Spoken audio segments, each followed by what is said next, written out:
Look at this globe I'm holding.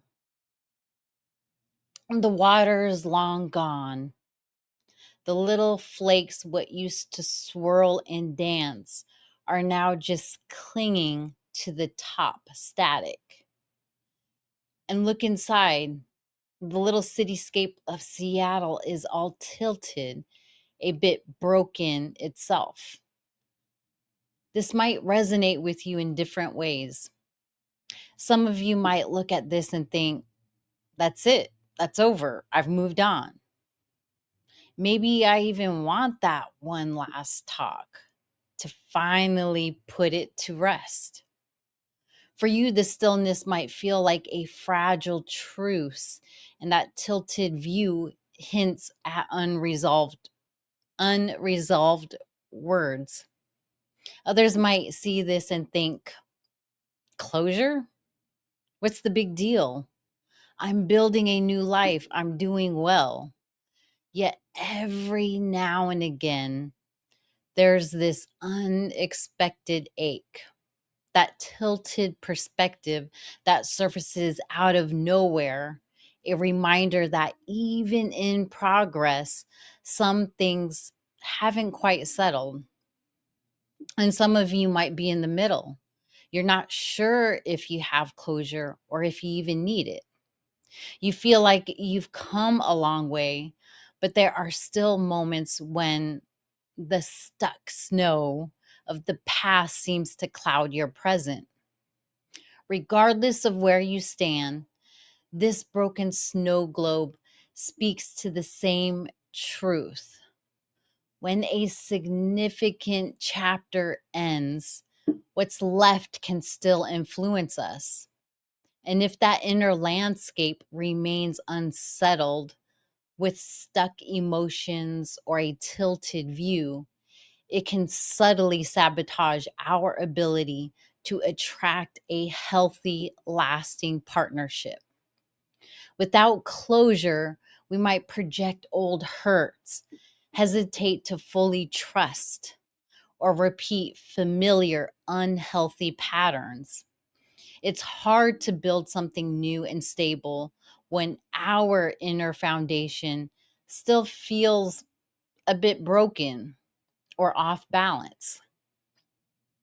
Today, we're going to explore what it truly means to let that inner snow globe find its stillness, not just for peace of mind, but so you can step forward with a clear heart, truly open to the secure and loving relationship you deserve. Hi, I'm Stephanie Flygare, a divorce recovery and relationship coach. And my focus is helping determined divorced women move away from automatic dating patterns that don't serve them and instead create secure, deep connections. The goal isn't just to date again, but to find truly meaningful soul level partnerships by understanding and moving beyond those unconscious loops that keep us stuck. Today, we're going to get into some really practical ways to help that inner Seattle, the inner Seattle scene, right itself to let those stuck snowflakes finally release and to create the inner stillness that invites healthy love. So, here's what we'll cover. First, we'll understand why that internal snow globe stays in disarray, what keeps those unfinished circuits active. Then we'll unlock 5 key closure codes. These are actionable ideas to help you rewire old patterns and find that emotional balance. And finally, we'll explore a powerful release and reclaim practice, a step-by-step technique to help you consciously guide your mind and emotions towards peace. Think of this as learning how your own inner operating system works so you can gently guide it towards new, more empowering ways of being. So, what's the real cost of leaving that inner snow globe perpetually broken? Why is achieving closure so vital, especially when it comes to attracting a long term partner? It's this: unresolved emotions and lingering pain create energetic and behavioral patterns that subtly repel healthy connections. Think of it like trying to build a house on unstable ground. The foundation will always be compromised, no matter how beautiful the structure you try to erect. Specifically, here's what can happen when that inner landscape remains unsettled. And the five that I would like to cover with you are: one, distorted perception. You might misinterpret neutral actions from new partners as red flags, projecting past hurts onto innocent situations. It's like seeing the tilted city landscape in the snow globe and assuming every new place you visit will be equally skewed. Two, emotional unavailability. You might unconsciously create distance, fearing vulnerability and intimacy because your heart is still guarded.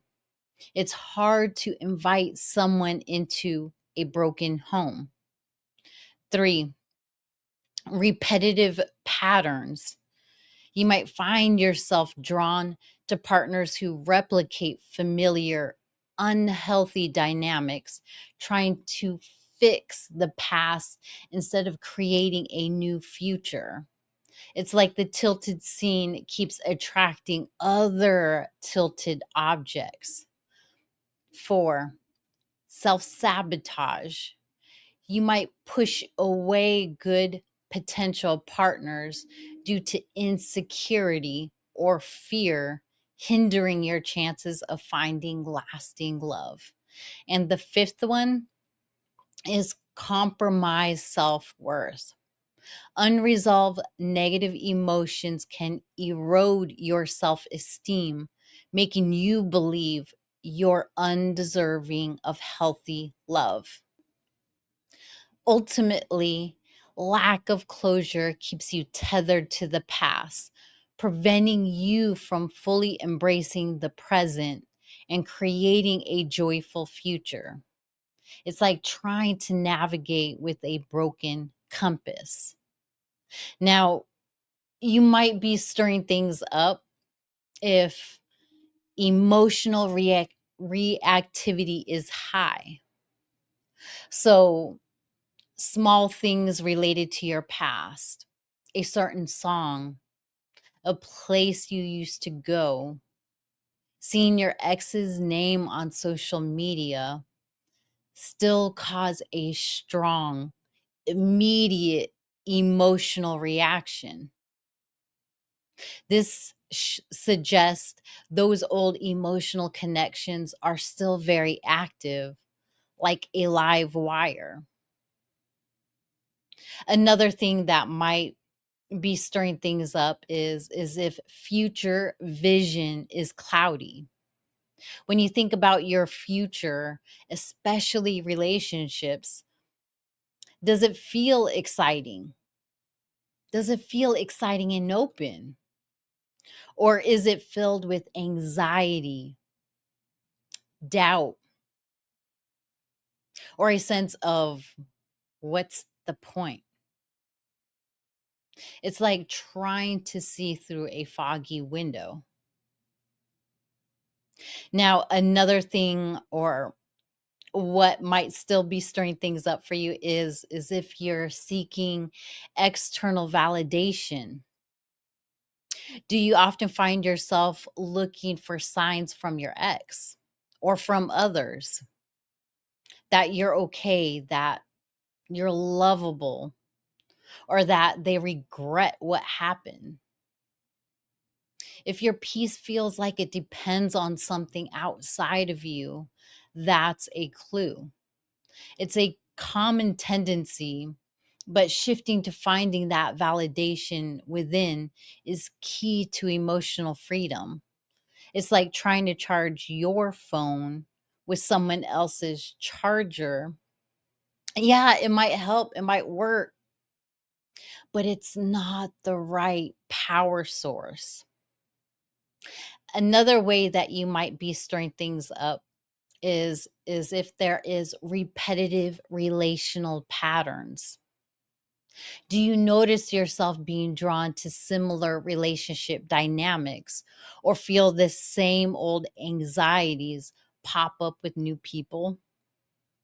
This is often your subconscious trying to resolve old conflicts through new experiences. Like your internal GPS keeps rerouting you down the same familiar but ultimately unhelpful road. Now, we covered what may be keeping you in this unsettled state. But what about for those, well, how do I know that I've had closure?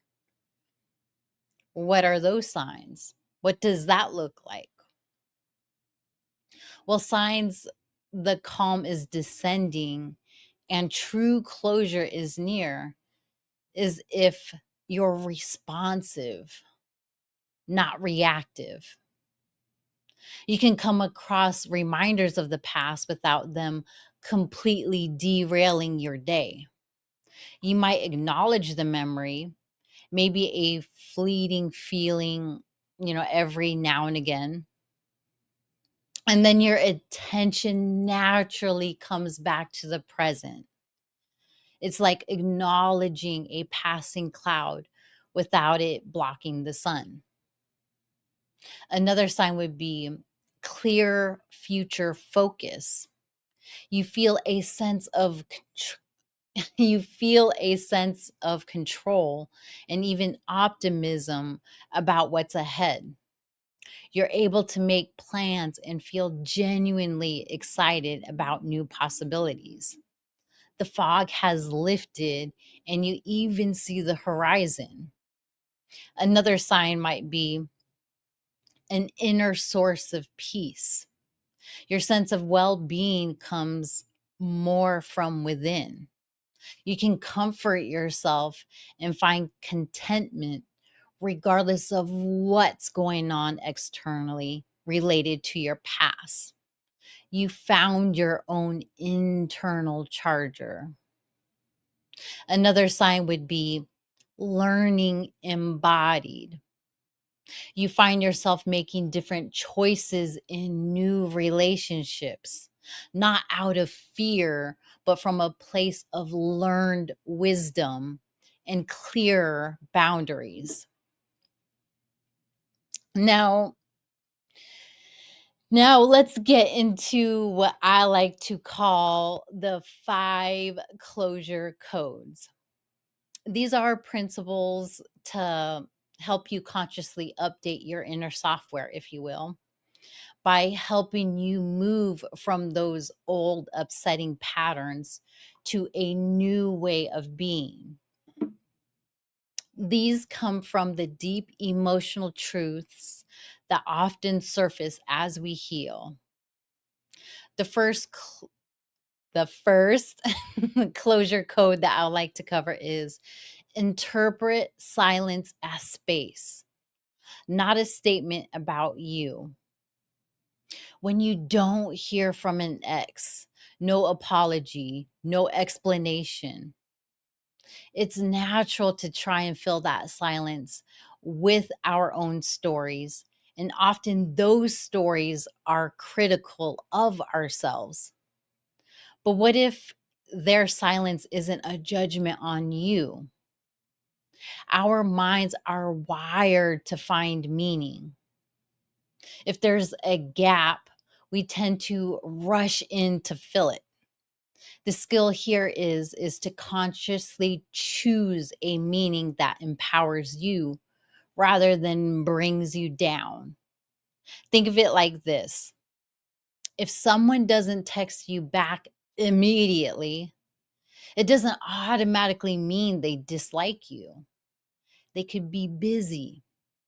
Apply that same logic. Apply that same logic to your ex's silence. Consider that their silence might be about their own emotional state, their own unresolved issues, or simply their way of moving forward. That's their journey. You can choose to see that silence as creating space for your voice, your clarity, and your healing to grow. It's like a pause in a conversation, giving you time to formulate your own thoughts. Now, a mindset update that I would like to share with when it comes to this first code is when the why of their silence echoes in your mind. Gently tell yourself their silence is their story. My story is about growing clarity and peace. This space allows me to hear myself better. The second closure code that I would like to cover is the anticipation account or the anticipation account. Reclaim your present focus. Constantly waiting for an apology or an explanation or for them to suddenly get it is like keeping your emotional energy tied up in an investment you have no control over. Every moment you spend in the state of waiting is like a moment you're not fully living. You're not in the present. It's like waiting for a bus that might never come instead of enjoying where you are right now. It's a fundamental truth for your well being. Your greatest power lies in focusing on what you can influence: your thoughts, your reactions, your choices right now. Trying to control or predict what someone else will do is a path of frustration. A mindset update I would like to cover for this code is make a conscious decision to close that account. Imagine taking all that energy you've spent waiting and redirecting it into something that nourishes you today. What would you do with that reclaimed energy? Would you learn a new hobby? Would you connect with friends? Would you focus on your own well being? What makes you happy?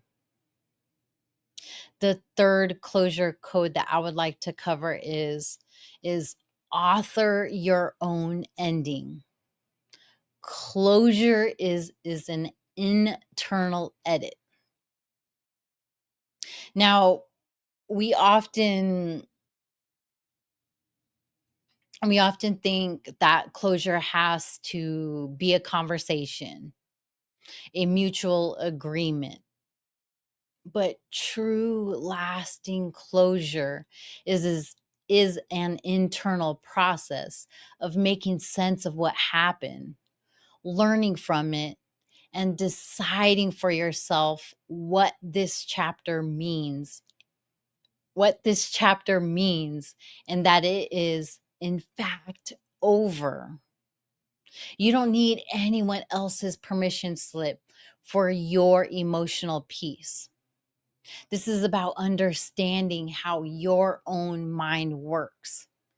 You have the ability to reframe past events, not to change what happened, but to change the meaning and the emotional impact they have on you. This is a key this is a key idea in many mindset coaching approaches. Think of it like a movie. You can't change the scenes that already played, but you can decide how you interpret the overall story and what the final message is for you. Now, the mindset update that I would like to cover for this code is to tell yourself, I am the author of my own healing story. I have the power to decide what I've learned from this experience and to decide that I'm ready to turn the page with wisdom and kindness towards myself. What's one sentence of your new chapter that you can write today? Now, the fourth closure code that I would like to cover is recognize healing's rhythm, the upward spiral, not a straight line. So what does this mean? Some days you'll feel great. You'll feel amazing. Or at least, very neutral. And other days, an old sadness or anger might pop up. It's easy to get discouraged and feel like you're failing at moving on. But emotional healing often happens in a spiral. You might revisit old feelings, but you do so with a new level of awareness, with new tools and insights. Think of it like learning something complex. You might go back to the basics sometimes, but each time your understanding is deeper.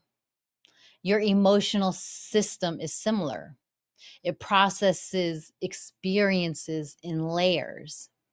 Each return is a chance for a deeper release and understanding. Imagine climbing a spiral staircase. You might pass the same point on different levels, but each time you're higher up, right? The mindset update that I would like to cover is when an old feeling comes back. Instead of getting frustrated, try being curious.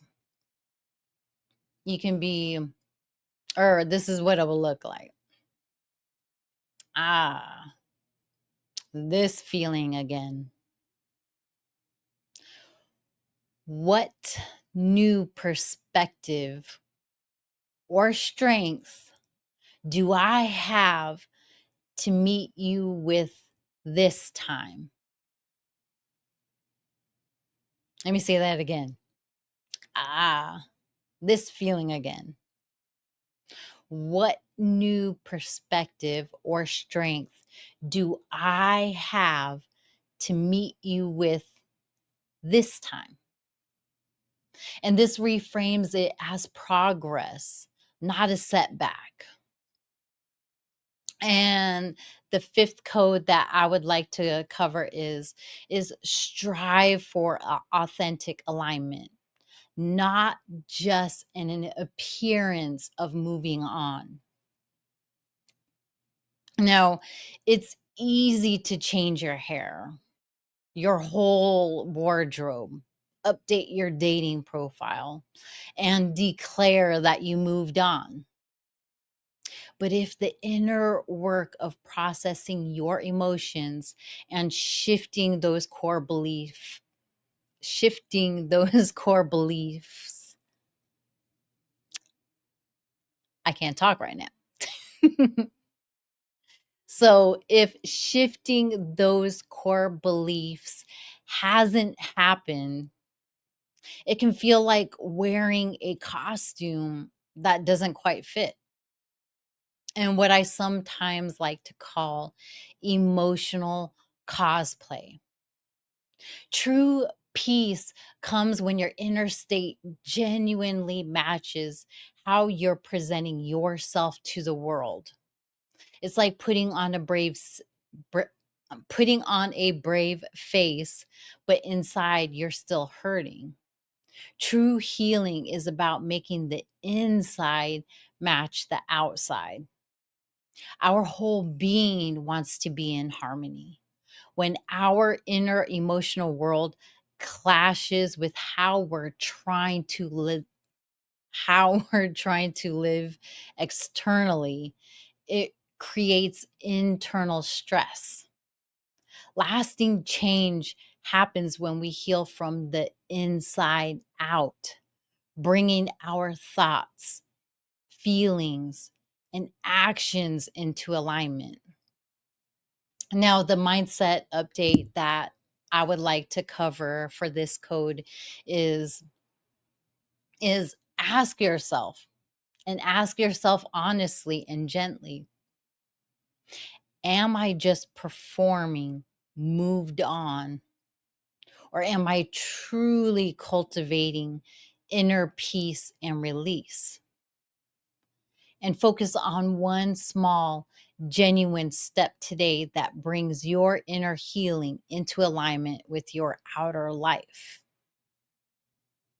So, these codes give you the what and the why.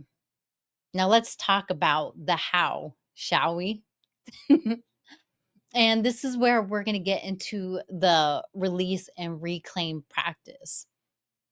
And what this release and reclaim practice is it is a structured way to help your mind and emotional system process and integrate those shifts. It uses the power of intentional action and symbolic gestures to create real change. And now, our minds often learn and process things more deeply when we engage in more than just thinking. By incorporating writing, symbolic action, and spoken affirmations, it can create a more complete and powerful shift. You might see similar ideas in you might see similar ideas in approaches that connect with the mind and body, like somatic techniques, where you pay attention to physical sensations related to emotions, or even aspects of hypnosis where suggestion plays a role in shifting your internal landscape. But here's a simple framework. The first step is the clarity catalyst, right? To externalize and understand. Now, what is the why of this piece? Writing helps you bypass your mind's internal filters and allows for a clear expression of the thoughts and emotions underneath.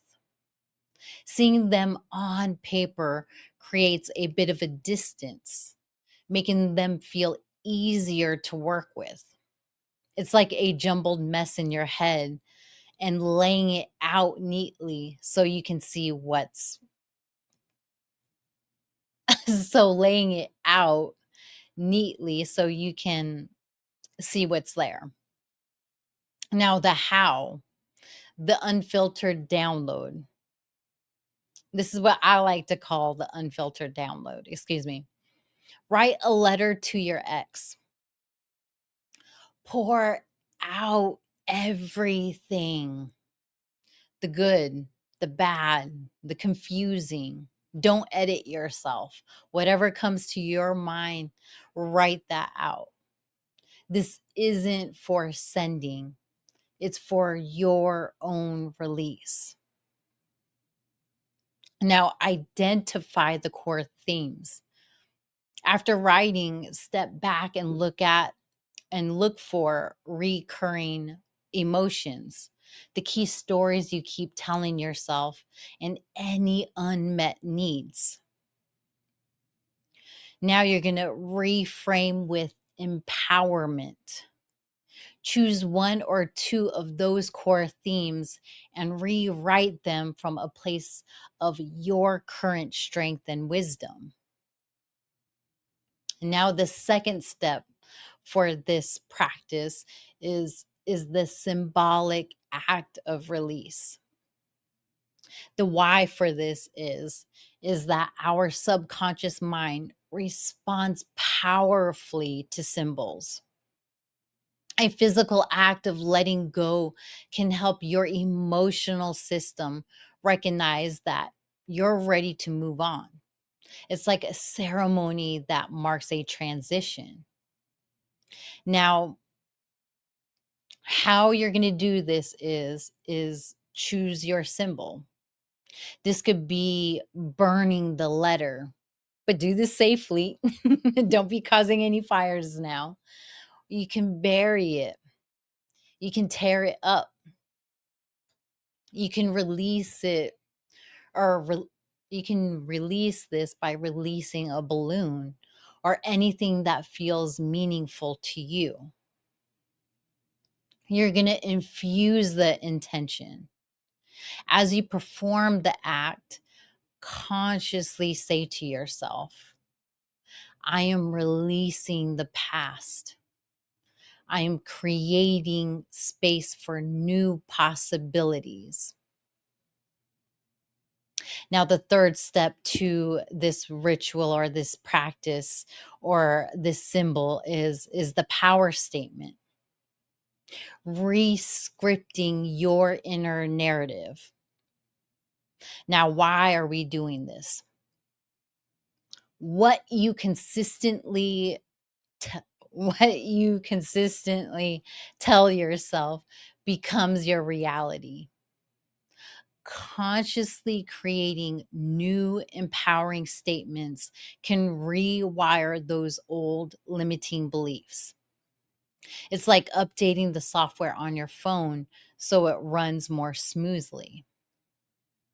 Now, you're going to do this by creating 3 to 5 statements that reflect your desired future and your inherent worthiness of love. Example of this is I am open to receiving a love that honors me. I am whole and complete within myself. I trust my heart to guide me to a healthy relationship. And you're going to repeat these statements daily, especially when you notice old thoughts creeping in. Say them with conviction and feel the truth of them in your body. Now, the fourth step to this ritual or practice or this symbol is the integration step. It's anchoring the new program. Now, why are we doing this? Consistency is key. These new patterns need to be reinforced over time to become your new default. It's like working out a muscle. You need to keep training it to make it stronger. Now, how do you anchor this new program in? Well, is by first doing a daily check in. Take a few minutes each day to reflect on how you're feeling and if you're staying aligned with your new narrative.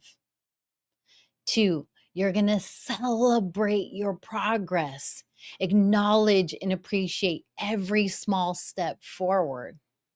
This reinforces the positive changes. The third is you're going to gentle course correction. Now, what does this mean? It means that when you notice, or when you notice that you're slipping back into those old patterns, you gently redirect yourself with your power statements and a focus on with the present and focus on the present. The fourth is seek support if needed. If you're struggling to integrate these changes, if you're struggling to really come up with these affirmations or these power statements from a place that feels true to you, then consider seeking support. Seek that support from a therapist, a coach, a support group.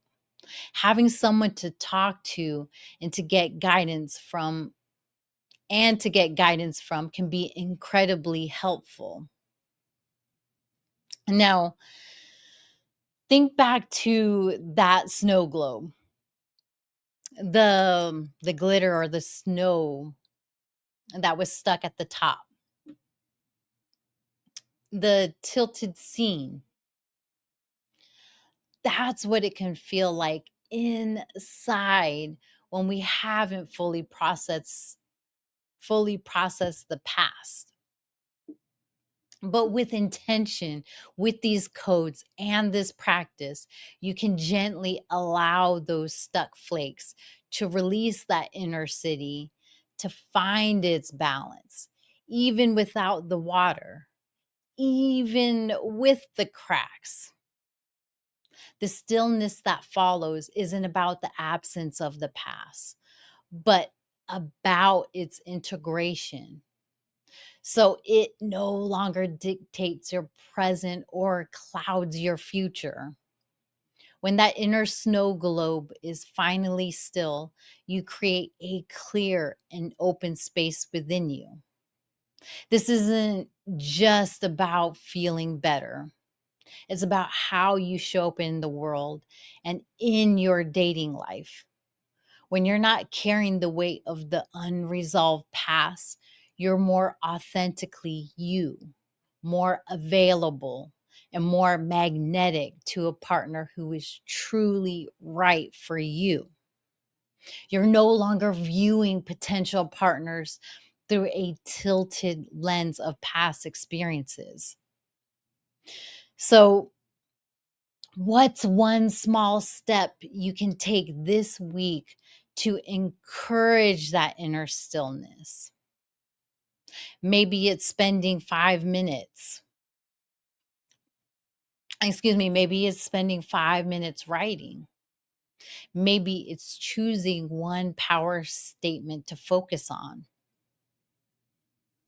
Remember, true closure isn't something someone gives you. It's the peaceful stillness you cultivate within yourself. And that stillness is the clearest invitation to the love you truly desire and deserve. Now, what aspect of letting your snow globe settle resonates most with you right now? What's one small step that you can take to encourage that inner stillness and open yourself up to love? Drop it in the comments. I'd love to hear what clicked for you and your next small steps.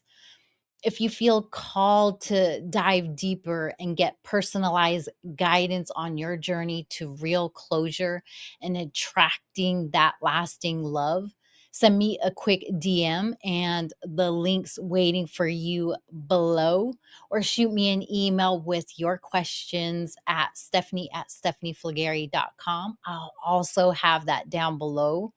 Also, if you want more of these heart resetting insights landing straight in your inbox, just message me the word snow globe below, and I'll make sure that you are added to our weekly email list.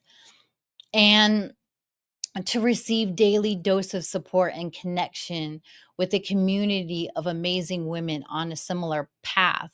The door to my private Facebook group is open, and you'll also find the link in the description down below. Thank you for exploring the path to closure with me today. Remember, allowing your inner snow globe to find its stillness is a powerful act of self care and the clearest invitation to the love you truly desire. Until next time.